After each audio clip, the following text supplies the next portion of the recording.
Perfecto. Bueno, entonces vamos a comenzar primero con la definición de enfermedad renal diabética. Como tal, se define como una alteración funcional o estructural en el riñón ocasionada por la diabetes. Básicamente se presenta en aquellos pacientes que viven con diabetes tipo 1, tipo 2 o algún tipo de diabetes. El diagnóstico clínico, pues básicamente se va a realizar por dos factores. El primero sería la presencia de albuminuria o bien una alteración en la tasa de filtrado glomerular. Básicamente, la clasificación de la enfermedad renal diabética se da principalmente por las modificaciones que hay a nivel estructural y que se identifican principalmente a nivel histopatológico. No siempre se puede identificar qué tipo de clase o en qué clase se encuentra el paciente porque no siempre se realizan biopsias. Entonces, la forma en que o los factores de riesgo que pueden llevar a que el paciente desarrolle enfermedad renal diabética es que el paciente viva con una enfermedad renal crónica preexistente, que tenga un uso de medicamentos que causan lesión renal, también que consuma o ingiera, debido a que se va a realizar un estudio de agentes de contraste, y el uso de medicamentos que alteran el flujo sanguíneo renal y la hemodinámica intrarrenal. Y principalmente sería un descontrol de la glucosa constante. Principalmente lo desarrollan pacientes que tienen diabetes tipo 1, que se ha visto que en promedio lo desarrollan después de 10 años de haber vivido con la enfermedad, y pacientes que viven con diabetes tipo 2. En este caso, los pacientes pueden ya tener la enfermedad renal diabética cuando se les realiza el diagnóstico, debido a que no se tiene tan bien identificado cuál es la fecha exacta en que el paciente desarrolló la diabetes. También es importante identificar cómo la enfermedad renal diabética puede progresar a enfermedad renal crónica. Si bien es cierto, puede el paciente pasar por una lesión renal aguda o una enfermedad renal aguda. La diferencia es básicamente que es una enfermedad renal reversible y que se encuentra o la desarrolla el paciente por un periodo menor a 3 meses. Cuando el paciente progresa a una enfermedad renal crónica, es importante identificar cuál es la clasificación de esta enfermedad renal diabética en conjunto con la enfermedad renal crónica, principalmente porque la enfermedad renal crónica se va a clasificar dependiendo de la tasa de filtrado glomerular y también por la albuminuria que tenga el paciente. Si bien es cierto, en los estadios o en los grados 1 y 2, cuando el paciente no tiene albuminuria, pues no se encuentra en riesgo de progresión. Sin embargo, cuando el paciente comienza a tener algún grado o un incremento de esa albuminuria moderado o severo, que sería arriba de 30 miligramos sobre gramo, comenzamos a ver que el paciente eh, incrementa el riesgo de la progresión de la enfermedad renal crónica. La clasificación es la misma que tenemos para la enfermedad renal crónica en general. No hay una clasificación específica para la enfermedad renal diabética. Lo importante es estar monitorizando la albuminuria que tiene este paciente, porque finalmente, como observan en esta clasificación de las guías CADIGO, entre más avanzada esté la enfermedad renal crónica, más y tenga más proteinuria, el paciente tiene mayor riesgo de progresar a una enfermedad renal crónica terminal, que sería que el paciente alcance una tasa de filtrado glomerular menor a 15. Esta albuminuria cabe destacar que se puede evaluar fácilmente en el paciente en la actualidad, sobre todo porque solamente se le pide una muestra aislada de orina y se realiza el cálculo de la relación albuminuria-creatinuria. También anteriormente se realizaba lo que es, o se le solicitaba al paciente una recolección de orina de 24 horas, pero no siempre era certera. Entonces, esta prueba es fácil y el paciente la puede llevar a la consulta para identificar esta alteración. Ahora, ¿cuáles son los mecanismos implicados en la enfermedad renal diabética? Aquí es importante identificar cómo pasa el paciente de vivir con diabetes a desarrollar enfermedad renal diabética. Tenemos 4 factores principales que van a ocasionar esta enfermedad renal diabética. El primero es una constante hiperglucemia, una alteración hemodinámica que principalmente se ve relacionada con un incremento del sistema renina-angiotensina y una hipertensión constante. También hay una alteración de la microbiota, donde hay un incremento de la permeabilidad intestinal, y también tenemos pacientes que incrementan los lípidos en sangre. Estos 4 factores van a desarrollar mecanismos de inflamación que a su vez van a incrementar factores que van a producir cambios glomerulares, hemodinámicos y que van a causar una hiperfiltración. Y esta hiperfiltración pues básicamente se traduce en la albuminuria o proteinuria. Constantemente cuando el paciente está desechando albúmina o proteína por la orina, esto va a causar una inflamación subaguda y que a largo plazo desarrollará la enfermedad renal diabética. Aquí también tenemos otro esquema donde básicamente se engloba cuáles son las causas que van a llevar a que el paciente desarrolle esta albuminuria en la enfermedad renal diabética. Principalmente son 2, que sería la hiperfiltración glomerular, que puede ser causado por un incremento en la ingesta de proteínas. Si bien es cierto, el paciente con enfermedad renal diabética es más propenso a que este tipo de dietas lo lleven a tener este riesgo de hiperfiltración de las proteínas y también los cambios estructurales que va a tener relacionados con la inflamación persistente, principalmente que puede tener o con los factores previamente mencionados. Estos 2 factores a su vez van a causar un exceso de albúmina en los glomérulos o un desecho de albúmina por la orina que no solamente va a afectar al glomérulo, sino también va a afectar a el sistema de los túbulos. También hay que contemplar que hay una síntesis de albúmina alterada a nivel hepático, principalmente conforme avanza la enfermedad renal crónica, y esta es asociada principalmente a la presencia constante del síndrome urémico. Aquí también podemos ver las modificaciones que tiene la nefrona en cada uno de sus en cada una de sus partes, sobre todo porque, como les comentaba, no solamente es una alteración a nivel de glomérulo, que es la que se ha estudiado un poquito más, sino también hay alteraciones a nivel del túbulo proximal, en donde se disminuye la reabsorción de aminoácidos y de albúmina, al igual que en la parte del túbulo distal. Aquí también podemos ver el impacto de la diabetes ya en un panorama más grande a nivel del glomérulo, en donde principalmente se va a ver alterado lo que sería el glucocálix. Principalmente hay un desprendimiento del heparansulfato y esto va a permitir que haya un paso más fácil de las proteínas o de la albúmina a través de esta coladera que tenemos en el glomérulo. También esto va a estar en conjunto con una modificación de la membrana basal, en donde existe un engrosamiento. Cuando comparamos un paciente que vive sin enfermedad renal diabética con aquel que ya la desarrolló, vemos este engrosamiento que nos tenemos en condiciones normales y también una modificación de la estructura de los podocitos. Aquí vemos un podocito bien formado, bien delimitado, y cuando el paciente vive con enfermedad renal diabética, vemos que hay una modificación de la matriz extracelular y hay una fibrosis que básicamente hace que la estructura de ese podocito se modifique. Y bueno, aquí también tenemos ya los pedicelos, que son básicamente las manitas de los podocitos o de esas células que tenemos en el glomérulo y que básicamente también se van a ver modificadas. Ahora, a nivel de los túbulos, vamos a ver que se pierde la capacidad de los túbulos para reabsorber aminoácidos y albúmina.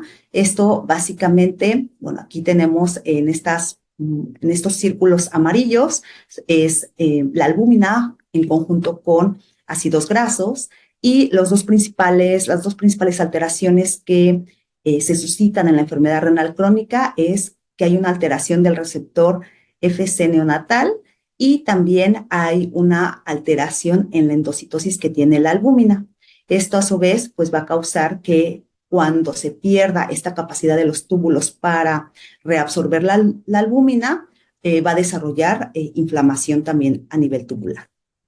Ahora, en la parte, ya que el paciente desarrolló la enfermedad renal diabética, es importante considerar cuáles van a ser los objetivos que se deben de tener con este grupo de pacientes, principalmente porque va a depender del tipo de diabetes con el que vive el paciente, la duración de la diabetes, la edad que tenga el paciente, las demás comorbilidades que se asocian junto con la enfermedad renal diabética, el tratamiento médico que emplea el paciente, ya sea insulina o hipoglucemiantes orales, y el estilo de vida que lleve. De esto depende cuáles van a ser los objetivos glucémicos que va a tener ese paciente y que desde el punto de vista nutricional vamos a buscar alcanzar mediante el tratamiento dietético. Las metas de glucosa no varían con respecto a un paciente que solamente vive con diabetes. A nivel capilar, pues se le pide que, y a nivel sérico, en ayuno o antes de las comidas, se recomienda que el paciente alcance un nivel de 80 a 130 miligramos por decilitro y 2 horas después de comer, que este nivel sea menor a 180 miligramos por decilitro. Sin embargo, hay que considerar la hemoglobina glucosilada, que básicamente es la que nos permite evaluar qué tan bueno o qué tan mal control ha tenido el paciente en los últimos 3 meses. El objetivo con un paciente que vive con enfermedad renal diabética es que se encuentre en un rango de 6.5 a 8. ¿Esto de qué va a depender? Pues las guías KDIGO nos indican que esto va a depender mucho de diversos factores, principalmente considerar el grado de la enfermedad renal crónica o la severidad de la enfermedad renal crónica. Entre más severa sea o más tenga un grado más avanzado de la enfermedad renal crónica, el paciente se le recomienda no ser tan estricto en este manejo. También las complicaciones, las comorbilidades, la esperanza de vida, principalmente adultos mayores, pues no se les exige o no se les recomienda un control tan estricto de su hemoglobina glucosilada porque los pone en mayor riesgo de hipoglucemias, y esas hipoglucemias también están relacionadas con un riesgo más alto de morbimortalidad. También hay que considerar el manejo que va a tener el paciente de sus hipoglucemias y el tratamiento en general. Siempre hay que considerar que la hemoglobina glucosilada es un parámetro que, conforme avanza la enfermedad renal crónica, se vuelve menos confiable, sobre todo porque el paciente con enfermedad renal crónica desarrolla anemia debido a la alteración renal que tiene. Entonces, pacientes que ya tienen un estadio o una etapa 4 o 5 habitualmente o suelen tener niveles inferiores comparado con aquellos pacientes que viven con enfermedad renal diabética en estadios más tempranos. Entonces, también considerarlo para esta evaluación. Ahora, otro punto importante que se debe de contemplar es la albuminuria que tiene el paciente, sobre todo darle un seguimiento para evaluar el impacto que tiene el tratamiento nutricional, así como cuál es el riesgo de progresión que tiene de la enfermedad renal crónica.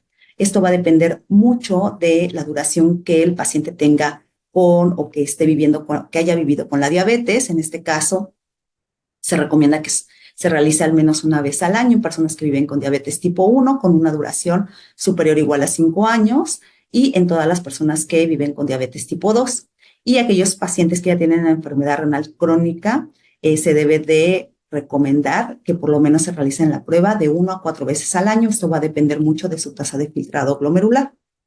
Es importante también tomar en cuenta que el control de la glucosa tiene que ir acompañado de otros parámetros para que disminuya principalmente la albuminuria que presenta el paciente. En este caso, factores que se han visto relacionados con la disminución de la albuminuria es la tensión arterial, el peso y el índice de masa corporal. Adicional, hay que contemplar otros parámetros que van a permitir realizar un análisis completo y valorar la pertinencia de las recomendaciones nutricionales. Algo o un término que sí es importante que se tenga muy claro es lo que se denomina burnout diabetes, que es básicamente, o en español, un agotamiento de la diabetes, que se define como una resolución espontánea de la hiperglucemia, es decir, el paciente, o muchas veces se menciona que el paciente ya no es diabético, por ejemplo, o ya no vive con diabetes, perdón, y esto no es del todo cierto. Si bien es cierto, conforme avanza la enfermedad renal crónica a estadios más avanzados, este aparente control de la glucosa se va acentuando, hay que tomar en cuenta los factores que llevan a que el paciente tenga un ajuste o un mejor control de sus niveles de glucosa, porque no siempre están asociados a un buen estado nutricional. Entonces, algunas causas que inclinan a que el paciente, conforme avance la enfermedad renal diabética, eh, tenga un mejor control, principalmente cuando ya tiene una etapa 4 o 5 o está en diálisis, es principalmente porque hay una disminución de la gluconeogénesis renal, hay una disminución del metabolismo y el aclaramiento de los medicamentos, principalmente la insulina, también principalmente porque hay pacientes que desarrollan desgaste proteico energético en grados moderado grave. También se puede considerar la alteración que se tiene a nivel hormonal, principalmente de aquellas hormonas como el cortisol, la leptina, un incremento de las toxinas urémicas, también que en pacientes que ya están en terapia dialítica, por ejemplo, en hemodiálisis, tienen periodos más altos de ayuno y cuando se realiza un análisis de la cantidad energética y proteica que tiene el paciente es muy bajita. Entonces, estos son algunos de los factores que van a ocasionar que conforme avance la enfermedad renal crónica del paciente que vive con diabetes, pues tenga un mejor control. Sin embargo, hay que tomar en cuenta que esto puede ser transitorio. Es decir, puede ser que el paciente ahorita tenga un grado de desnutrición grave, pero conforme él mejore ese estado nutricional con una ingesta adecuada de nutrimentos, este control ya no va a ser tan adecuado y se tendrá que volver a retomar la terapia farmacológica. Habitualmente, cuando se tiene este agotamiento de la diabetes, el tratamiento médico se disminuye o se restringe por cierto tiempo hasta darle seguimiento y volver a ver alteraciones en la glucosa. Las alteraciones nuevamente de la glucosa o las elevaciones de la glucosa pues van a depender mucho de cómo progrese la enfermedad y las comorbilidades que tenga el paciente. Principalmente se ha visto que nuevamente el paciente desarrolla hiperglucemia, principalmente cuando comienza a tener una disminución de la secreción de insulina, aquellos pacientes que pasan a una terapia de reemplazo renal en diálisis peritoneal, sobre todo porque la misma terapia puede influir en las elevaciones de glucosa sanguínea y, bueno, otros factores que pueden fomentar esta hiperglucemia. Ahora, ¿cuál es el impacto de la diabetes en la enfermedad renal crónica? Pues básicamente lo vemos en todos los estadios, desde la enfermedad renal crónica sin diálisis o la enfermedad renal diabética pura. Tenemos también etapas tempranas, cuando ya el paciente pasa a terapias dialíticas y en el post-trasplante también lo podemos ver. Dentro de este tratamiento, pues como primera recomendación tenemos la terapia médica nutricional en conjunto con la terapia farmacológica con la finalidad de prevenir enfermedad cardiovascular y va acompañado de un estilo de vida que es principalmente la actividad física, la parte del tabaquismo y una educación en todo su autocuidado. Ahora, en cuanto a los problemas nutricionales, en los pacientes que viven con enfermedad renal diabética principalmente se centran en la parte del consumo de hidratos de carbono. Muchas veces es complejo debido a que se hace una combinación de recomendaciones para el paciente que vive propiamente con la enfermedad renal crónica en conjunto con un paciente que vive con diabetes. Entonces podemos encontrar un exceso o un insuficiente consumo de hidratos de carbono. También algunos otros nutrimentos se encuentran en deficiencia, como la fibra. No hay un adecuado aporte a lo largo del día de hidratos de carbono. También podemos tener los valores alterados, alterados a nivel metabólico, ya sea del perfil de lípidos, de la glucosa. También alteraciones propias de la complicación de la diabetes a nivel gastrointestinal y la pérdida de peso involuntaria que propiamente puede ir dando o puede irse asociando con la enfermedad renal crónica. Y bueno, algunos otros que están asociados más con el comportamiento del paciente puede ser la educación que él nunca ha tenido a lo largo de su enfermedad, también la parte del desapego o la falta de adherencia al tratamiento nutricional, o bien que el paciente no tenga conocimiento en la selección adecuada de sus alimentos. Hay que recordar que el tratamiento es holístico para la enfermedad renal diabética. Sin embargo, Cabe destacar que las diferentes guías que nos hablan del tratamiento para la enfermedad renal diabética siempre colocan en la parte superior lo que es el tratamiento enfocado en el estilo de vida, donde se encuentra el tratamiento nutricional. No solamente para la parte de la enfermedad renal diabética, sino también para controlar esa hipoglucemia que podemos encontrar en estos pacientes conforme avanza la enfermedad renal crónica. Entonces, ¿cuáles son los objetivos nutricionales que vamos a tener con estos pacientes? El primer objetivo sería fomentar el control metabólico, considerando las características individuales del paciente, alcanzando metas de glucosa, tensión arterial y perfil de lípidos. El segundo objetivo importante es disminuir la proteinuria mediante estrategias nutricionales. El tercer punto sería retrasar el desarrollo de complicaciones agudas y crónicas en la diabetes. Y el cuarto objetivo es cubrir los requerimientos nutricionales y promover el mejor estado nutricional mediante patrones de alimentación saludables como una dieta basada en plantas. Entonces, el nivel de complejidad para el tratamiento nutricional de la enfermedad renal diabética es alto. Muchas veces suele ser confuso porque el paciente suele quedarse con las recomendaciones que le brindaron cuando él vivía solamente con diabetes. Cuando a esas recomendaciones se le suman las propias que implica la enfermedad renal crónica, el paciente y el familiar o el cuidador se siente confundido en cuáles son las mejores prácticas para ya sea mantener la función renal o evitar la progresión de la enfermedad renal crónica, o bien para tener un buen control en las terapias dialíticas. Entonces, eso es importante contemplarlo porque al paciente se le debe de brindar una educación continua sobre el efecto que tienen principalmente los hidratos de carbono en los niveles de glucosa en conjunto con las demás prácticas que van a fomentar un mejor estado nutricional en el paciente. Y bueno, a ir haciendo progresivamente conforme avance la enfermedad renal diabética, un ajuste dietético en todas las etapas de la enfermedad renal crónica.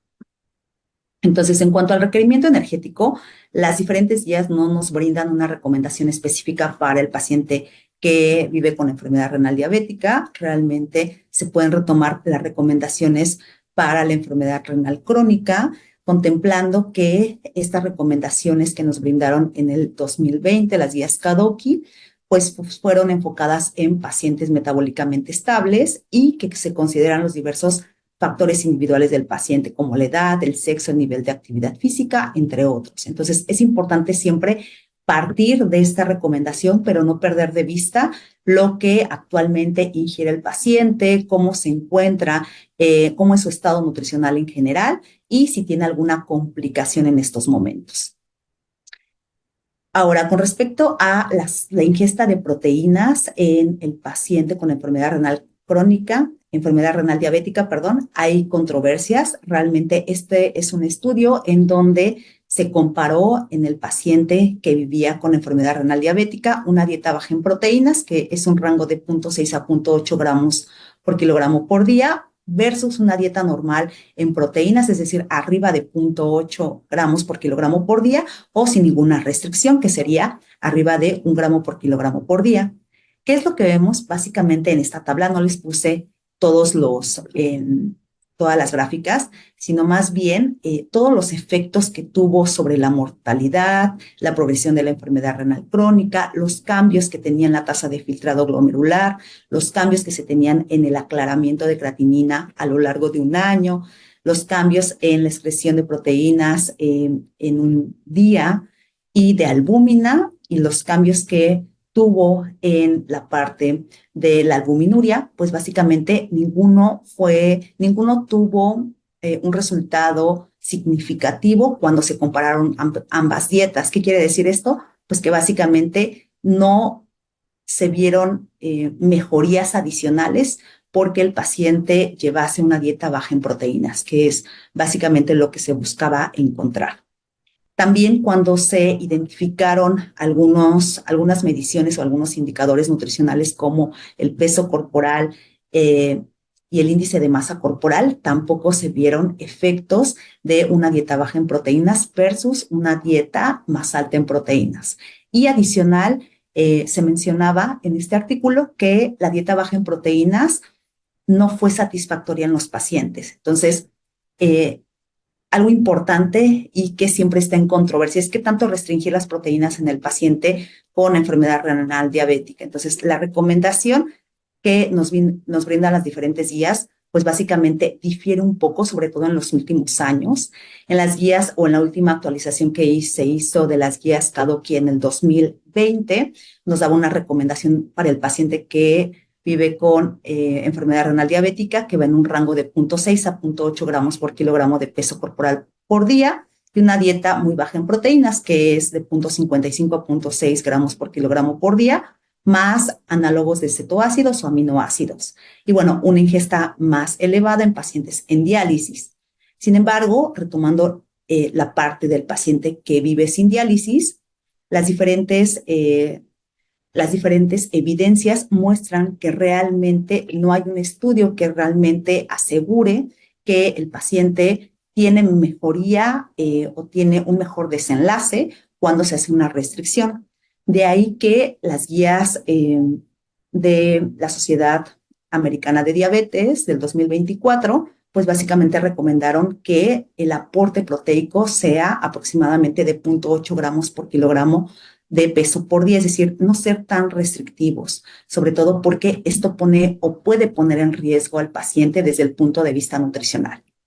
Esta misma recomendación la reforzaron las guías CADIGO del 2024 y aquí es importante mencionar que si bien es cierto, límites más bajos no mostraron evidencia, límites más altos, principalmente superiores a 1.3 gramos por kilogramo de peso corporal por día o mayor al 20% del requerimiento energético total, sí se ha visto asociado con el incremento de albuminuria, pérdida más rápida de la función renal y un incremento de la mortalidad por enfermedad cardiovascular.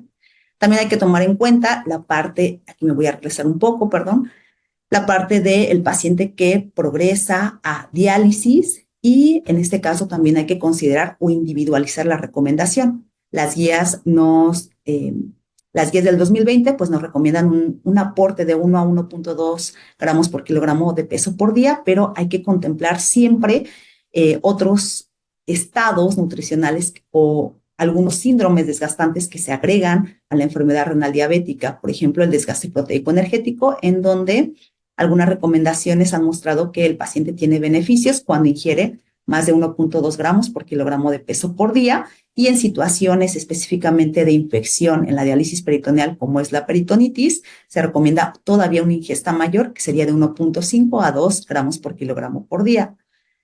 Aquí hay que tomar en cuenta también, por ejemplo, la edad del paciente, sobre todo el riesgo que tiene de desarrollar sarcopenia cuando el paciente es un adulto mayor. Y bueno, esta recomendación enfocada en la diálisis también nos la brinda la Asociación Americana de Diabetes, que el rango es de 1 a 1.2. Sin embargo, hay que considerar otros factores que pueden incrementar esta recomendación. ¿Cuál es el tipo de proteína adecuado en la enfermedad renal diabética? Realmente, como se ha visto en la enfermedad renal crónica, no hay evidencias que sustenten el tipo de proteína. Hay algunos estudios que se enfocan en dietas basadas en plantas, principalmente en pacientes que viven solamente con diabetes y que se han mostrado buenos resultados. Sin embargo, en la enfermedad renal diabética no hay una evidencia tan grande que muestre la inclinación con respecto a un tipo de proteína en específico. Realmente se ha enfocado más en los patrones de alimentación, principalmente los beneficios que aporta una dieta mediterránea o una dieta DASH y las recomendaciones que nos brindan las diferentes guías como la ADA o la guía CADIGO del 2024 es que se enfoque principalmente en proteínas vegetales y que se busque brindar una calidad del alimento al paciente, principalmente de fuentes naturales. Y bueno, también es importante considerar que la fuente o el tipo de proteína ha mostrado algunos efectos, pero en los desenlaces, como es la mortalidad, no se ha visto efecto. Ahora, con respecto al requerimiento de hidratos de carbono, este es un congreso que se realizó en el 2020, se hablaba de la enfermedad renal diabética y se retomaba una recomendación que brindaban las guías o que brinda las guías ADA del 2022, en donde la recomendación era reducir la ingesta total de hidratos de carbono. Entonces, aquí lo que se cuestionaba es, y bueno, está bien que los beneficios que se han mostrado en estas dietas bajas en hidratos de carbono en el paciente que vive solamente con diabetes, pero ¿qué pasa con el paciente que vive con enfermedad renal diabética? Entonces, esto ha sido cuestionado. Realmente no hay una recomendación que nos brinden específicamente de la cantidad de hidratos de carbono. Todavía se encuentra en duda cuál es la cantidad recomendada en la enfermedad renal diabética. Realmente se retoman otras recomendaciones desde las enfocadas en la diabetes únicamente o en conjunto con la enfermedad renal crónica, que sería un rango desde 40 hasta el 55% del requerimiento energético total. Aquí hay que considerar que cuando el paciente pasa a una terapia dialítica, también se tienen que considerar las propias características eh, de la diálisis, en específico de la diálisis peritoneal, sobre todo porque va a haber ciertos aspectos de la misma terapia que guíe la parte de la mejor toma de decisión para la selección del porcentaje de hidratos de carbono. En este caso, en el paciente en diálisis peritoneal se considera el tipo de transportador o el tipo de peritoneo que tiene el paciente, que es básicamente la capa que permite la diálisis, y dependiendo de ese tipo de transportador, hacen una recomendación. Sobre todo, hay que tomar en cuenta que para establecer objetivos del control glucémico y de la cantidad de hidratos de carbono que le vamos a recomendar al paciente, se debe de tomar en cuenta el nivel de actividad física que tiene el paciente, el tratamiento farmacológico que está consumiendo en estos momentos, así como el estado nutricional y el estadio de la enfermedad renal crónica o el grado de proteinuria que tiene el paciente. También no hay que perder de vista fuentes adicionales o exógenas de hidratos de carbono, además de la alimentación. Principalmente aquí también retomo la parte del paciente que vive con diálisis peritoneal, porque finalmente la terapia que el paciente realiza en la diálisis peritoneal consiste en la infusión de soluciones que contienen dextrosa. Y esto implica una fuente adicional de hidratos de carbono que se debe de contemplar, sobre todo en aquellos pacientes que viven con un descontrol glucémico. Hay que recordar que en este caso se toman en cuenta diferentes concentraciones. Esto va a depender mucho de la prescripción que realice el nefrólogo en este caso, y va a depender también la absorción del tipo de diálisis peritoneal que tenga el paciente. Hay varias fórmulas para calcular el porcentaje de absorción. Sin embargo, la más utilizada es la que considera principalmente un porcentaje del 40% en aquellos pacientes que tienen una diálisis peritoneal de máquina o automatizada, y el 60% de absorción en aquellos pacientes que tienen una diálisis peritoneal continua ambulatoria o manual, que es mejor conocida. Para ello también, para realmente identificar la cantidad de hidratos de carbono que nos brinda esta terapia, se debe de considerar el volumen total de litros que se infunde el paciente al día, la concentración de las diferentes soluciones que tiene el paciente, también cuál es el equivalente que se utiliza de estas soluciones. Habitualmente en Latinoamérica se utiliza la glucosa monohidratada, pero en Europa, por ejemplo, se utiliza para ese y el tipo de modalidad ¿Me ayudan con su micrófono? Ah, perfecto, gracias. Y el tipo de la modalidad de diálisis peritoneal, que básicamente puede ser la automatizada o la continua ambulatoria. Entonces, eso es importante porque finalmente va a determinar qué tantos gramos de hidratos de carbono va a absorber el paciente por medio de esta terapia. En promedio ronda el promedio de kilocalorías que puede aportar este tipo de soluciones va desde 150 hasta 300 kilocalorías, y eso pues lo tendríamos que cuantificar sobre todo o restar en el aporte de hidratos de carbono, los gramos totales que le calculamos al paciente, con la finalidad de que el paciente alcance un mejor control glucémico. Ahora, también retomando los hidratos de carbono, tenemos la recomendación de fibra. En este caso, la recomendación que nos brindan las guías es de 25 a 30 gramos por día o 14 gramos por cada 1000 calorías, considerando también el aporte de fibra soluble, que sería de 7 a 13 gramos por día. En este caso, se ha visto un mejor control glucémico, una disminución de factores de inflamación, una reducción de la translocación bacteriana. En el caso de la diálisis, una reducción del riesgo de peritonitis y una reducción de la mortalidad. Hay que contemplar que las principales fuentes de fibra, pues tenemos lo que son las frutas, los vegetales, las leguminosas, los cereales integrales, y que pues este tipo de alimentos saludables van a tener diferentes fibras que en su conjunto van a mejorar este control glucémico. Hay que contemplar también la disponibilidad que hay de los diferentes alimentos altos en fibra, los hábitos alimentarios que tiene el paciente, hacer una transición progresiva, sobre todo si el paciente tiene algunas creencias que limitan su consumo de frutas, de verduras o preferencias. Y también habría que contemplar algunos alimentos que vienen fortificados.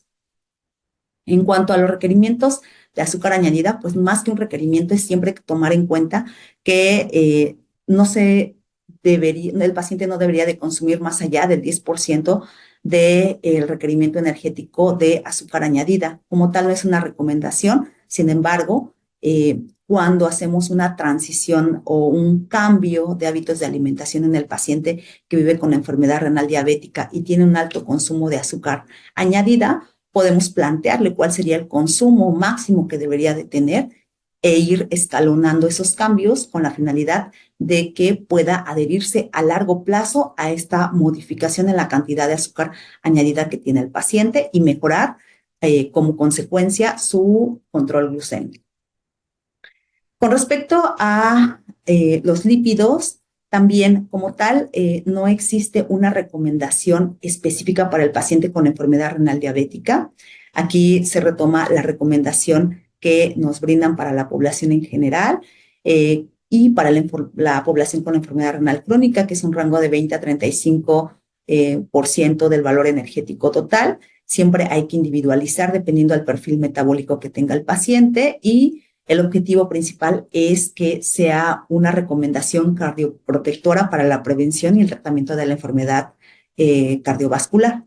Las recomendaciones de las grasas saturadas son menos del 7% del valor energético total, poliinsaturadas más del 10%, trans de preferencia no consumirlas, y colesterol menos de 200 miligramos por día. Algo que sí se ha estudiado es el impacto que tiene el consumo de ácidos grasos poliinsaturados y en la enfermedad renal diabética. Realmente en este estudio, en donde se tomó una población de 1,244 pacientes con enfermedad renal diabética, se observó que el consumo, entre más alto era el consumo de ácidos grasos poliinsaturados, aquí lo dividieron en cuartiles, tuvo dos grandes resultados. Uno es que resultó un factor protector para la progresión de la enfermedad renal crónica, y que mejoró de manera significativa la tasa de filtrado glomerular y disminuyó la creatinina sérica. ¿Cuál es el inconveniente? Que todavía no sabemos una cantidad exacta de estos ácidos grasos poliinsaturados que realmente permitan trasladar este beneficio a toda la población que vive con enfermedad renal diabética. Aquí básicamente tenemos los alimentos representativos que pueden brindarnos ácidos grasos poliinsaturados y que finalmente podría el paciente beneficiarse de estos efectos. Sin embargo, pues todavía debemos de contemplar cuál sería la relación que debemos de tener entre el omega 6 y el omega 3 que brinde esta recomendación, o que le brinde esta recomendación al paciente, perdón.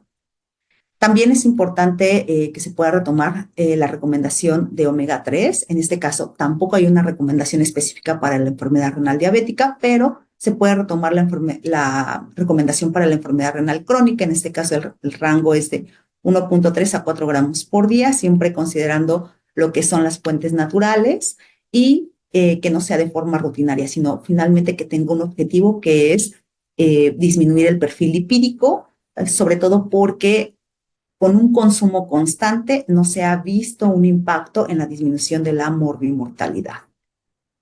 En cuanto al sodio en la enfermedad renal diabética, este es un gran estudio en donde eran pacientes que vivían con diabetes tipo 1, que eran 99 pacientes, y con diabetes tipo 2, que eran 214.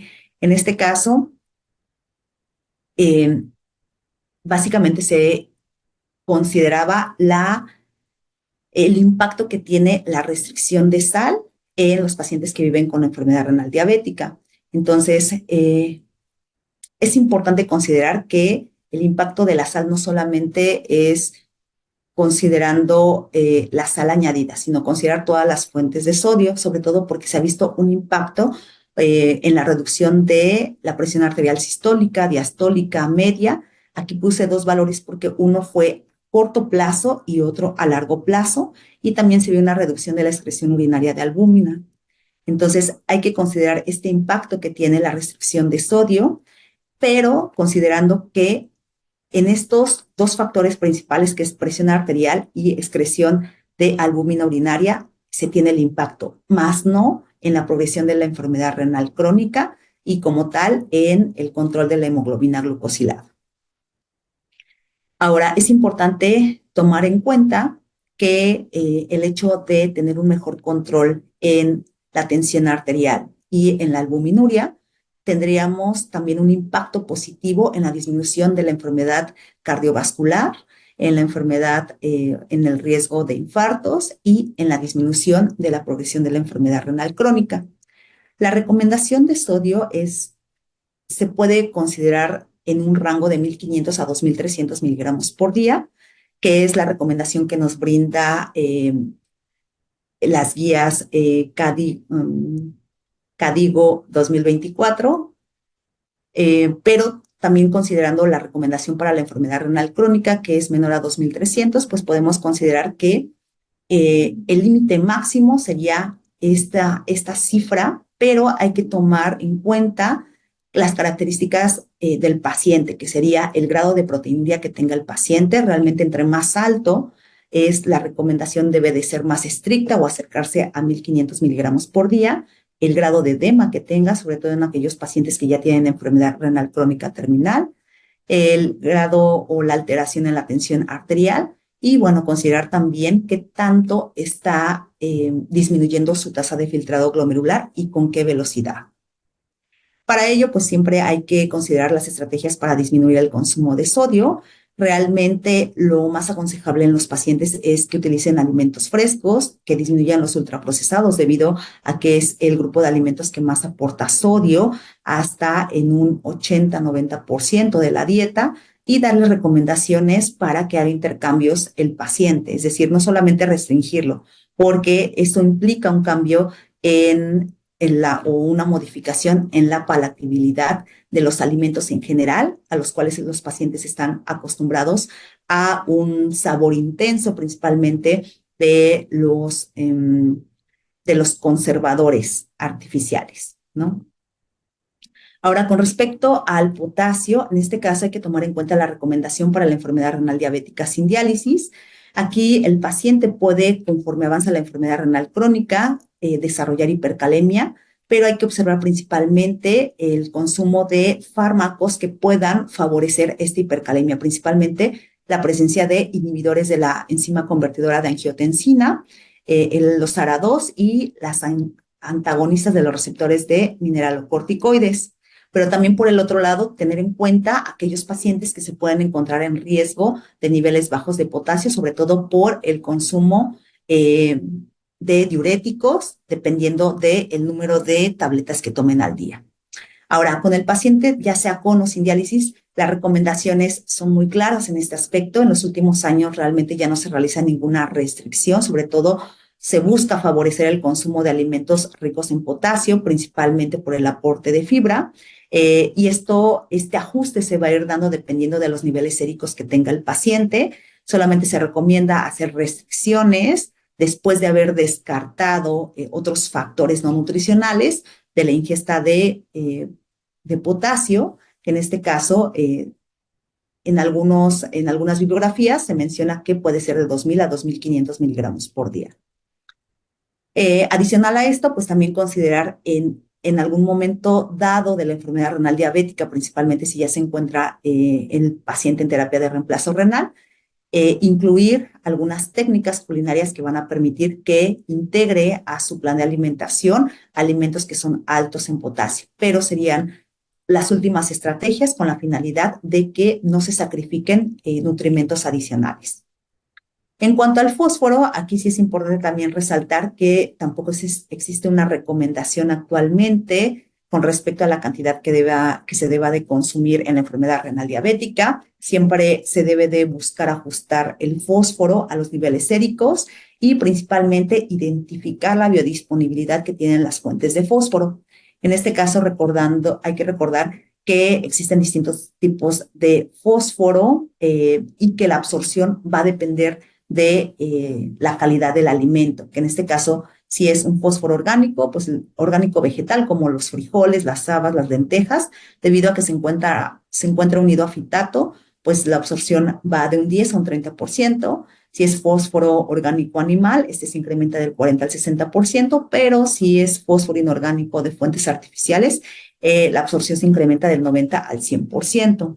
En este caso, pues tenemos diversas bibliografías que destacan la importancia de evitar alimentos ultraprocesados, sobre todo por el tipo de conservadores que se tiene.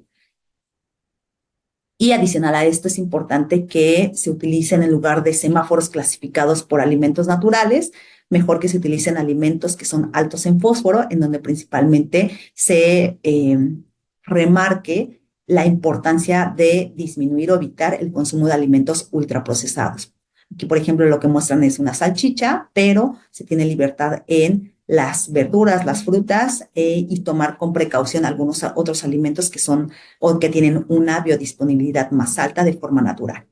También es importante que se identifiquen las principales fuentes que consume el paciente de alimentos procesados propiamente. La causa del consumo de estos muchas veces se asocia a un alimento ultraprocesado a un sentimiento. Entonces, valorar qué tanta restricción se puede hacer o qué otras restricciones o modificaciones de la alimentación se pueden hacer para que el paciente pueda adherirse al tratamiento nutricional y siempre brindar estrategias para disminuir el consumo de los alimentos ultraprocesados. Ahora, conociendo las recomendaciones, yo les voy a mostrar algunas estrategias nutricionales para la enfermedad renal diabética. En este caso, es importante considerar principalmente el conteo de hidratos de carbono. El conteo de hidratos de carbono ha sido muy bien estudiado en pacientes que viven con diabetes tipo 1, tipo 2. No propiamente hay estudios grandes en la enfermedad renal diabética, pero es una estrategia que podemos trasladar al paciente que vive con esta enfermedad. Entonces, a grandes rasgos les voy a dar un panorama, ya es la última parte. En este caso, considerar que el conteo de hidratos de carbono es un método que finalmente permite que el paciente pueda elegir sus alimentos y planificar sus comidas, controlando la cantidad de hidratos de carbono que ingiere en cada tiempo de comida. Existen 3 niveles, el nivel 1, nivel 2, nivel 3. Entre más alto sea el nivel del conteo de hidratos de carbono, el paciente tiene que adquirir más herramientas para realizar intercambios un poco más complejos. El nivel 1, pues básicamente tiene la ventaja de que es un primer acercamiento al conteo de hidratos de carbono. Aquí lo que se busca es principalmente que el paciente desarrolle habilidades en el conocimiento de los alimentos que contienen hidratos de carbono, cuál es una ración de hidratos de carbono y identifique las diferentes raciones de los diferentes grupos de alimentos que aportan hidratos de carbono, que pueda aprender a utilizar listas de intercambio de alimentos que contienen hidratos de carbono y que también pueda identificar o pueda hacer estos intercambios dentro de los mismos diferentes grupos de alimentos que contienen hidratos de carbono. También en este nivel, lo que se busca es que el paciente tenga una distribución de hidratos de carbono que es equitativa. Con equitativo, pues significa que es la cantidad o el número de raciones de hidratos de carbono que consuma a lo largo del día se distribuya de manera similar, principalmente en los tiempos de comida fuertes o bien, dependiendo de las preferencias del paciente, de los objetivos glucémicos que se tenga, pues básicamente que sean repartidos de forma uniforme a lo largo del día, considerando no solamente ciertos grupos de alimentos que contienen hidratos de carbono, sino en su totalidad. Y también se busca que se haga o se realice una distribución de hidratos de carbono consistente entre los diferentes días, es decir, que no haya variabilidad entre la cantidad de raciones de hidratos de carbono que consuma el paciente entre cada uno de los días. Esto es con la finalidad de que el paciente pueda tener un consumo más específico y más estructurado de la cantidad de hidratos de carbono. Siempre es importante identificarlo desde la evaluación dietética, sobre todo para que se valore cómo se pueden ir haciendo estas modificaciones o cómo se le puede ir educando al paciente para que se vaya acercando a este nivel básico, que realmente en la enfermedad renal crónica es el más utilizado comparado con otros niveles que veremos más adelante. El nivel 2, pues básicamente es un nivel que ya implica el conocimiento del nivel 1, que ya ha desarrollado esas habilidades para hacer esos intercambios y que adicional adquiere un conocimiento en la vigilancia de su glucosa capilar, que también puede hacer ajustes dependiendo de sus medicamentos y la actividad física, que también pueda hacer esta relación entre el impacto de lo que implica consumir los hidratos de carbono en sus diferentes actividades, medicamentos, actividad física, estado emocional, y que también el paciente aprenda a reconocer sus patrones individuales de glucosa y que los pueda relacionar con el consumo de alimentos. Y el nivel 3, que es el nivel más complejo y que realmente se enfoca principalmente en pacientes que viven con diabetes tipo 1 principalmente y que se podría o la mayor parte de los pacientes que tienen enfermedad renal diabética lo emplean en etapas tempranas de la enfermedad renal crónica. Tiene un buen impacto en el control glucémico, sin embargo, no es para todos los pacientes a pesar de que tengan un esquema de insulina intensivo, sobre todo porque se necesitan ciertos conocimientos adicionales que no se demandan tanto en el nivel 1 ni en el nivel 2. En este caso, pues el paciente tiene que tener habilidades de cálculo, tiene que dominar los dos niveles previos y también tiene que sentirse motivado. Si el paciente no tiene motivación para incluir o para seguir aprendiendo, va a dificultar esta parte de entrar en este tercer nivel. Básicamente el impacto en el control glucémico se ha visto principalmente en la hemoglobina glucosilada cuando se hace una comparación entre entre este conteo de hidratos de carbono nivel 3 comparado con cualquier otro método dietético.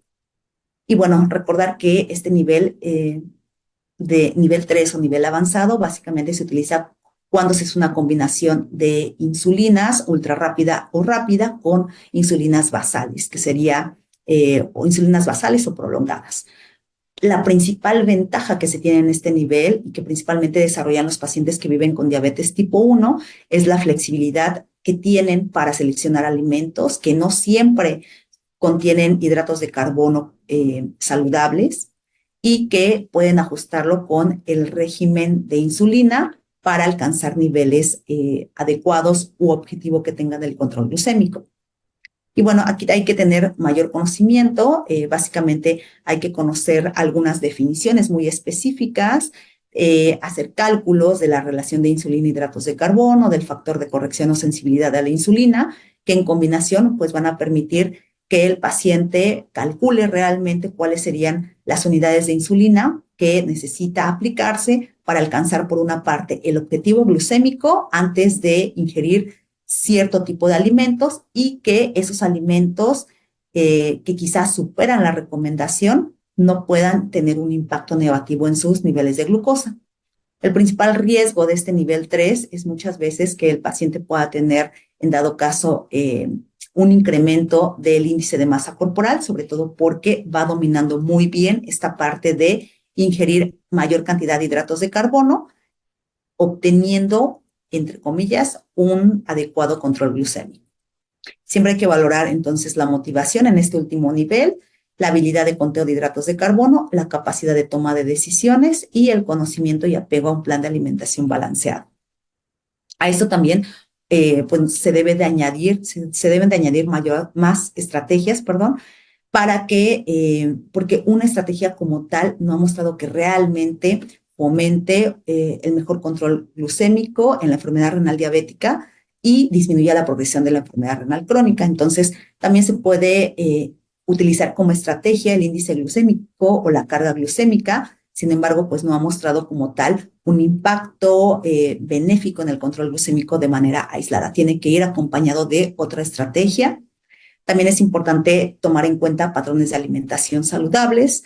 En este caso, la principal recomendación es que sea una dieta alta en frutas, en verduras, en fibra, en leguminosas. Sin embargo, sabemos que pues no solamente se consume un alimento en específico y con ese alimento se va a tener un impacto en el control glucémico, sino que debe de ser un conjunto de alimentos que permitan alcanzar no solamente el control glucémico, sino un mejor estado nutricio y acompañado de una disminución de la progresión de la enfermedad renal crónica y de la proteinuria. Entonces, para ello, pues siempre educar al paciente con respecto a patrones de alimentación como la dieta DASH, la dieta de la milpa, por ejemplo, en México, la dieta mediterránea, y que también se le concientiza al paciente sobre la importancia de modificar o hacer modificaciones inclinadas al consumo de alimentos más naturales, sobre todo porque van a permitir cubrir las características de una dieta o un plan de alimentación que sea enfocado en la enfermedad renal diabética o en la enfermedad renal crónica, ¿no? Y disminuir siempre los alimentos ultraprocesados que principalmente pues tienen un alto contenido de aditivos, de sodio, de azúcar, que finalmente no benefician en la enfermedad renal diabética. Y bueno, en conclusiones, pues básicamente esta es una imagen que viene en las guías CADIGO de enfermedad renal crónica, bueno, en un artículo, perdón, y la idea es sintetizar las principales recomendaciones para la enfermedad renal crónica, que están enfocadas en el consumo de proteínas, en el consumo de grasas saludables, un aporte energético adecuado, un bajo consumo de sodio y también que los carbohidratos o los hidratos de carbono que se consuman sean de una buena calidad, o sea, que sean saludables, altos en fibra y que aporten diversos nutrimentos como las frutas y las verduras y que esto vaya acompañado de un estilo de vida saludable. Hay que recordar que no existe una dieta para nefrópata con diabetes, que muchas veces vemos a nivel hospitalario. Realmente en la enfermedad renal diabética se brinda una dieta o un plan de alimentación individualizado para que de esta manera se alcance un mejor control glucémico en cualquier etapa de la progresión de la enfermedad renal crónica, brindar una dieta saludable mediante un patrón de alimentación saludable, evitar restricciones innecesarias o bien, bueno, y a la par también disminuir las creencias que se tienen muchas veces en el tratamiento que tiene que tener un paciente que vive con enfermedad renal diabética, siempre personalizar las estrategias nutricionales, no hacer una recomendación generalizada porque puede ser benéfica para un paciente, pero para otro paciente quizá en lugar de disminuir la albuminuria, la va a incrementar. Y siempre empoderar al paciente de su tratamiento nutricional y brindarle la información que permita que comprenda por qué hace las modificaciones y que no resulte confuso llevar a cabo una alimentación que le permita tener tanto la enfermedad renal diabética controlada como las comorbilidades. Bueno, pues eso sería todo de mi parte. No sé si tengan alguna duda. Excelente maestra, muchísimas gracias por darnos este súper interesante tema. En efecto, vamos ahora sí a pasar al espacio de preguntas, agradeciéndole a los colegas que han dejado sus preguntas en la plataforma de Slido. Los invitamos a que puedan hacer uso de la plataforma y así poder gestionar sus preguntas y proyectarlas aquí en pantalla. Bien, maestra, voy avanzando con las preguntas que tenemos aquí. Dice la primera, ¿debe restringirse el consumo de vegetales por el potasio en estos pacientes? En este caso, de preferencia, no. Recuerden que la restricción del consumo de verduras por el tema del potasio principalmente, debe de ser la última estrategia para alcanzar un buen control del potasio sérico. Realmente lo primero es evaluar qué tanto impacta el fármaco que está, bueno, si tiene el paciente un fármaco que puede elevar el potasio, si el paciente tiene estreñimiento, por ejemplo, que también eso eleva el potasio, o bien si está consumiendo alimentos ricos en potasio inorgánico, que es el que viene principalmente en los alimentos ultraprocesados antes de restringir los vegetales en este caso. Perfecto, maestra. La siguiente pregunta nos dice, ¿es necesario un remojo y doble cocción de los alimentos? En lo personal, yo no lo recomiendo a menos de que ya se hayan identificado que los demás factores que causan un nivel alto de potasio o de fósforo a nivel sanguíneo están descartados. Es decir, ya solamente queda hacer una modificación a nivel dietético y para ello sería tanto una restricción de alimentos altos en potasio o en fósforo, más las técnicas culinarias, que sería el remojo o la doble cocción, sobre todo porque modifica mucho la cantidad de nutrimentos que tiene el alimento. Háblese no solamente de que disminuye el potasio y el fósforo, sino que también disminuyen vitaminas y otros minerales que son importantes, y la palatabilidad del alimento no es la misma. O sea, realmente ustedes pueden hacer el experimento en su casa, remojen los alimentos o las verduras o los alimentos que consideren altos en potasio, fósforo, y se darán cuenta que no es el mismo sabor. Y eso también puede incrementar el riesgo de que el paciente desarrolle desnutrición. Perfecto, maestra, muchas gracias. Y tenemos otra pregunta que ya ha sido respondida en el transcurso de la sesión, así que vamos adelantándonos. Nos dice, ¿por qué suele dar hipoglucemias en el paciente con enfermedad renal y diabetes tipo 2?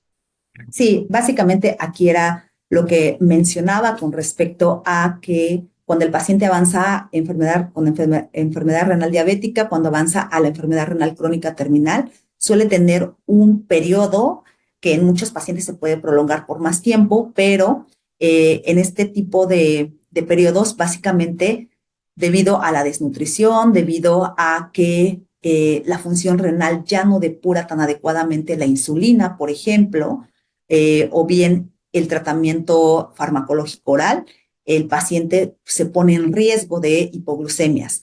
Principalmente, por ejemplo, lo podemos ver con la insulina. La insulina tiene la recomendación de que cuando el paciente tiene una tasa de filtrado glomerular entre 15 y 60, se tiene que disminuir de la dosis inicial que ayudaba a mejorar su control, se tiene que reducir un 25%. Pero cuando ya tiene una tasa de filtrado glomerular menor a 15, ya se reduce hasta el 50%. Entonces, por una parte puede ser el tratamiento farmacológico, que no está todavía ajustado a la tasa de filtrado glomerular, y por otra parte también puede ser, por ejemplo, la desnutrición que tiene el paciente. Excelente, maestra, muchas gracias. La siguiente pregunta nos dice, ¿el aporte proteico en la diálisis se recomienda únicamente para los días en los que se realiza la diálisis? Sí, ahí depende. Sobre todo depende de qué tan buena diálisis tenga. Si hablamos de hemodiálisis, por ejemplo, y el paciente acude sus 3 veces a la semana, que es lo más recomendable o lo más recomendado, y tiene las horas que requiere por la superficie corporal, se puede brindar un aporte proteico igual los 7 días de la semana. Cuando tenemos problemas, cuando el paciente tiene una diálisis incremental, es decir, que solamente acude 1 o 2 veces a la semana, ya sea porque así lo requiere o bien porque debido a costos, debido a que el sistema de salud al que acude no tiene espacio, está reduciendo el número de diálisis. Ahí sí tendríamos que hacer un ajuste para los días que acude a la diálisis y para los demás días que no acude a la diálisis. Entonces, depende mucho de esos factores, principalmente hablando de hemodiálisis. En diálisis peritoneal, si se realiza todos los días, la verdad es que pasa lo mismo que los pacientes con hemodiálisis que tienen sus 3 sesiones, se le brinda un aporte proteico igual todos los días. Entonces, depende mucho qué tan buena diálisis tiene el paciente, en este caso, para hacer el ajuste, ya sea diario o dependiendo de los días que acuda a la diálisis. Perfecto, maestra. Excelente. La siguiente pregunta nos dice la colega Andrea Durán, los pacientes con enfermedad renal crónica sin diálisis que se encuentran en UCI, área de quemados o traumatología, ¿se deben aumentar las proteínas o solo se debe seguir usando el 0,8? Sí, de hecho, ahí las recomendaciones cambian. Eso sí, no les incluí en en esta presentación, pero básicamente aquel paciente que se encuentra en terapia intensiva, realmente, a pesar de que viva con enfermedad renal crónica sin diálisis, se debe de brindar un aporte superior. Las recomendaciones de la ESPEN, por ejemplo, nos brindan una recomendación que se encuentra arriba de 1 gramo, que se parta de 1 gramo por kilogramo de peso hacia arriba. Eh, y eso depende mucho de qué otras alteraciones tenga el paciente, porque no solamente habitualmente es la renal, sino ya viene con otras alteraciones metabólicas. Perfecto, maestra. Continuamos entonces con las preguntas. La siguiente nos dice, ¿cómo logramos el requerimiento de fibra? Evitar las frutas, verduras y menestras en este... No, más bien hay que liberar un poco las frutas. En la enfermedad renal diabética, realmente para que incluyas alimentos ricos en fibra, se tienen que incluir alimentos ricos en potasio, que es básicamente las frutas, las verduras. Eh, si tienes la inquietud o si todavía no te sientes seguro de incrementar frutas, porque muchas veces se habla de que la enfermedad renal diabética, cuando ya tiene una progresión de enfermedad renal crónica terminal, tiene, tiene riesgo de desarrollar hipercalemia, haz un incremento progresivo de estos alimentos para que tú mismo o tú misma valores que realmente el incrementar estos alimentos saludables no tiene un impacto realmente en los niveles de potasio, sino más bien son otros factores que contribuyen a tener el potasio alto. Perfecto, maestra. Muchísimas gracias. La siguiente pregunta dice, la recomendación de proteína que mencionó, ¿a qué estadios son? Básicamente, si es sin diálisis, la recomendación sería de 0,8 gramos por kilogramo de peso por día. Si ya el paciente se encuentra, bueno, y hay que considerar si ya está en un estadio, por ejemplo, 5 sin diálisis, y por ejemplo, tiene niveles altos de proteinuria, habría que hacer un ajuste probablemente de 0,7, de 0,6, pero la recomendación es que se mantenga el requerimiento cercano de 0,8 y ya en diálisis sería arriba de 1 gramo por kilogramo de peso. Perfecto, maestra. La siguiente pregunta nos dice, ¿se debe restringir el pescado en este paciente por su contenido de fósforo? Sí, ahí depende de qué tan elevado tenga el fósforo sérico el paciente, pero realmente habría nuevamente que valorar otras fuentes de fósforo. Lo que se puede hacer más que restringir el pescado es identificar fuentes de pescado que sean bajas en fósforo, sobre todo ver en la localidad qué pescado es el que es más barato, tiene menos cantidad de fósforo y que de esa manera sea el que se recomiende, porque finalmente es una proteína saludable que finalmente depende mucho del tipo y de la preparación que se tenga. Entonces, la respuesta es no. Perfecto, maestro. Entendido, entonces la siguiente pregunta nos dice, ¿los pacientes que reciben tratamiento con insulina, ¿se les da alguna colación nocturna? ¿Qué tipo de preparación recomendaría? Si hay más que nada, me imagino que la pregunta va enfocada sobre todo si tiene hipoglucemias en la mañana para la colación nocturna. Realmente, en mi experiencia, no se les brinda colación nocturna, más bien hay que hacer una distribución adecuada a lo largo del día para que el paciente tenga un buen control tanto en el día como en la noche y en la madrugada. Entonces, más bien, la recomendación es que en la noche tenga una preparación o una cena que tenga hidratos de carbono altos en fibra y que esté combinado con una adecuada cantidad de proteína y de verduras o vegetales, con la finalidad de que permita que en la noche no tenga ni hipoglucemias ni hiperglucemias. Perfecto, maestro. Gracias por la respuesta. La siguiente nos dice, ¿cómo recomienda llegar al consumo diario? el requerido de omega 3. Bueno, ahí depende mucho cuál sea el objetivo del omega 3. Si bien es cierto, hablando desde la población mexicana, no tenemos el hábito de consumir alimentos ricos en omega 3, principalmente, bueno, tanto animales como vegetales. Entonces, si son, si es proveniente el omega 3 de alimentos, la recomendación, por ejemplo, es que se consuma pescado, bueno, principalmente sardina, que es la más accesible, hay que contabilizar o hay que seleccionar sardinas que sean bajas en sodio, porque finalmente vienen enlatadas, o sardina fresca, que sería la otra opción, aunque no siempre está tan disponible. Las oleaginosas o las semillas, básicamente.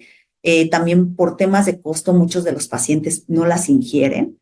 Y si está relacionado con bueno, con el efecto que se puede tener del consumo de omega 3 eh, para disminuir la proteinuria o albuminuria. En este caso, yo le recomendaría que mejor le brindaran al paciente un suplemento o un complemento que tenga omega 3 y que cubra la recomendación mínima que nos brindan las guías, que sería de 1,5 gramos por día. Entonces ahí depende mucho cuál sea el objetivo del omega 3. Si es solamente satisfacer el consumo diario o bien ya estamos hablando de un efecto terapéutico en proteinuria o en lípidos séricos.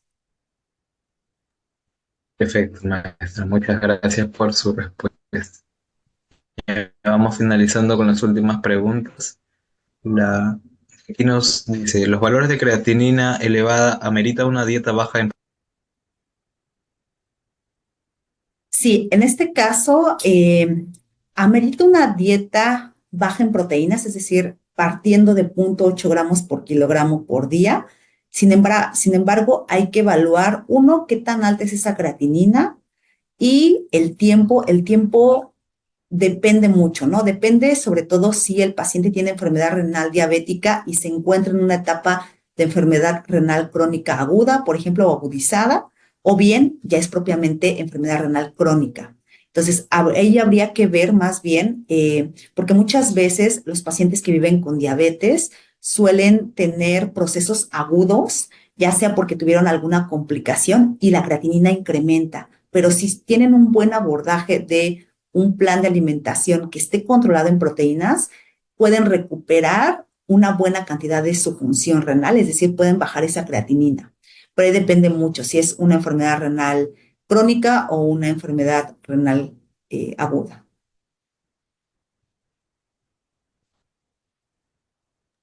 Excelente, maestra. Muchas gracias. La siguiente pregunta, ya para finalizar, nos dice, el tratamiento de la microalbuminuria en el estadio 3A, ¿cuánto tiempo debe o hacer el reajuste de la ingesta de proteínas aproximadamente? Ok, ahí depende, depende del grado de albuminuria que se tenga. Realmente, como tal, si hablamos de microalbuminuria, que actualmente ya no se denomina como microalbuminuria, sino se tiene un rango de 30 a 300 miligramos por día, pues básicamente, digamos que el rango no es alto, puedes hacer un seguimiento mensual por un tiempo de 3 meses, valorando qué tanto con la restricción que hiciste de proteínas y acompañado de una restricción de sodio, se ha ido disminuyendo esa albuminuria que presenta el paciente. La idea realmente del tratamiento con una restricción de proteínas en combinación con un tratamiento bajo en sodio es que de la albuminuria que tiene el paciente o que se identificó al paciente cuando llegó a la consulta, por lo menos disminuya 300 miligramos con el tratamiento, o bien de la albuminuria que tiene, por lo menos disminuye un 30%. Cuando comenzamos a ver esas modificaciones, significa que el tratamiento dietético que está llevando el paciente y que le estamos prescribiendo está teniendo un efecto favorable y que eso va a impactar en su función renal. Entonces, más bien, ¿por cuánto tiempo? Pues depende qué tanto disminuya esa albuminuria en tu paciente. Perfecto, maestra. Ahí acabo de ver unas preguntas también en el chat. Vamos a darles una respuesta a la colega Cristel, que es la pregunta que nos indica es: buenas noches, muchas gracias por su excelente ponencia respecto al requerimiento energético y proteico. ¿Usa el peso actual o ideal? ¿O dependerá del estado del paciente? Gracias. Ahí sí no escuché lo último, perdón, se cortó mi red, me lo... Ah, sí, justo también está en el chat del Zoom. Nuevamente le reitero la pregunta. Dice: ¿para requerimiento energético y proteico se usa el peso actual o ideal? ¿O dependerá del estado nutricional del paciente? Ok, si se utiliza el peso ideal, ¿verdad? Esa es la pregunta. Ah, sí, ya, Correcto. ya, Sí, ya, sí. ya, exactamente. Sí, desde mi experiencia, yo les recomiendo que utilicen peso ideal en el aporte o en el requerimiento proteico, sobre todo porque eso permite que los extremos, es decir, el bajo peso o el sobrepeso, no impacte negativamente en su función renal ni tampoco en el estado nutricional. Si es el requerimiento energético, la recomendación, la verdad es que pueden utilizar tanto el peso ideal como el peso actual. Ahí va a depender mucho también si, por ejemplo, el paciente no está, si está edematizado y no se tiene certeza de cuál es el peso seco, muy probablemente sea mejor utilizar el peso ideal. Pero si ustedes tienen un peso báscula que quizá está elevado, quizá tiene el paciente edema, pero pueden identificar cuál es el peso seco, pues utilicen el peso seco del paciente. Entonces ahí va a depender mucho, pero sí o sí, mi recomendación es que en el requerimiento proteico se utilice peso ideal. Excelente, maestra. Ya para finalizar, el colega William nos dice: ¿una dieta exclusivamente o vegetariana sería recomendable para pacientes renales? Sí, en general, tanto en la enfermedad renal crónica como en la enfermedad renal diabética, los patrones de alimentación incluyen las dietas vegetarianas y cualquiera de sus variantes. Ahí solamente es importante valorar que realmente el aporte proteico que se le calcula al paciente se cubra mediante este patrón de alimentación, porque muchas veces los patrones de alimentación que tienden a ser más vegetarianos, veganos, se corre el riesgo de que el paciente no cubre el aporte principalmente energético. Entonces, sí es una buena estrategia y que se debe de individualizar, pero se debe de garantizar que el paciente cubra tanto la parte energética como la parte proteica. Excelente. Ya para terminar con las preguntas, hemos visto que han estado bastante participativos, así que agradecerles la colaboración con las preguntas que han tenido en esta sesión. El colega Boris nos dice: ¿cuánto es el porcentaje de creatinina necesaria? ¿Cuánto porcentaje de creatinina necesitaría bajar un paciente en estadio 3 para ver si mi dieta realmente funciona?